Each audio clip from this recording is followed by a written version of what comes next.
Your first breath wasn't a cry of life, but a calculated experiment.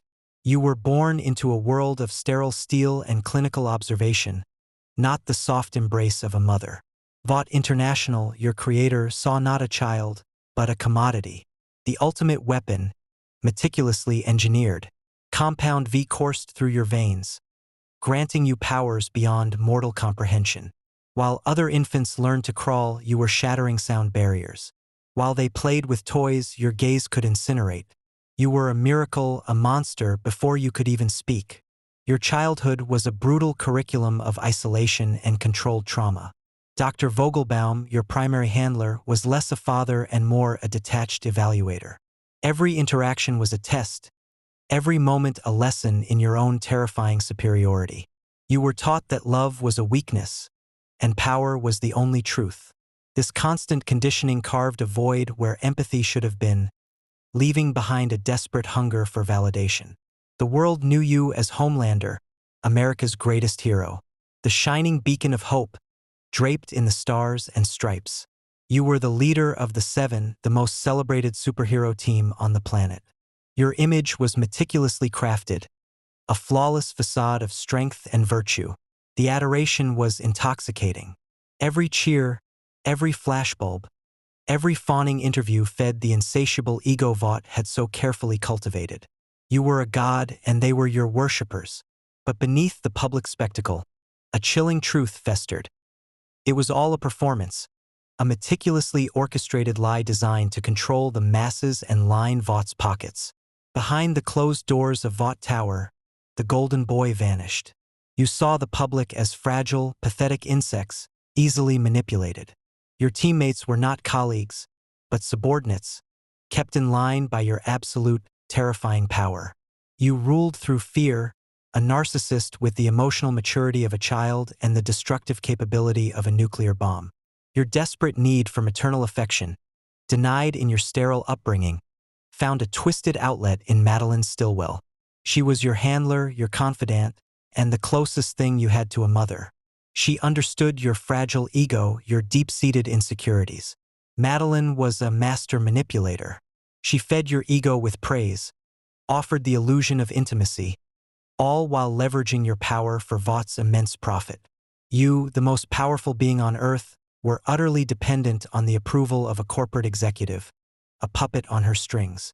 But when the illusion shattered, when you realized her affection was a calculated strategy, that she feared you more than she cared, the fragile construct of your sanity began to crack. You don't handle rejection. You handle it with the searing heat of your laser vision, a terrifying display of infantile rage unleashed with godlike power. The pressure of maintaining the perfect image, the constant paranoia, the gnawing realization of your utter solitude in the universe. It all began to unravel. The cracks in your carefully constructed psyche widened into gaping chasms. Your mistakes became public, your true nature increasingly difficult to conceal. You allowed a hijacked plane to crash, deeming the rescue too inconvenient for your public narrative. You secretly created super-terrorists, not to fight evil, but to ensure Vaught's military contracts and your own indispensable status. You were no longer just a flawed hero. You were a global menace, actively orchestrating chaos for personal gain. The pretense of heroism became unbearable. You realized that love was a fleeting illusion, but fear was eternal. If they wouldn't worship you as a savior, they would cower before you as a god. The mask wasn't merely slipping. You were tearing it off, revealing the terrifying truth beneath. Then, a revelation that shook your carefully guarded world. A son. Ryan, a boy born with your powers, a living legacy. For the first time, a genuine connection, a chance at something real, flickered within you. You yearned to be the father you never had, to mold him into a reflection of your own power. But your brokenness, your inability to truly love, only allowed you to control. You sought to replicate your own twisted upbringing, to create another god in your image, to rule by your side.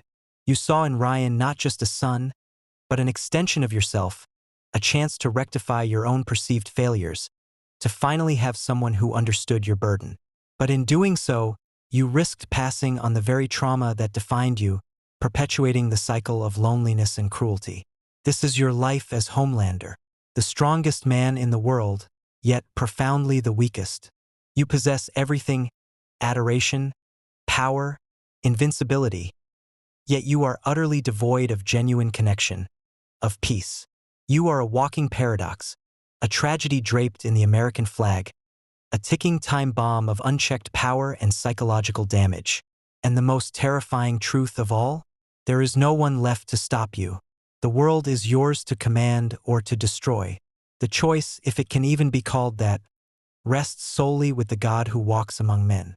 Thank you for watching this exploration into the mind of Homelander. If you found this journey into darkness compelling, please consider subscribing for more deep dives into complex characters and histories. Until next time.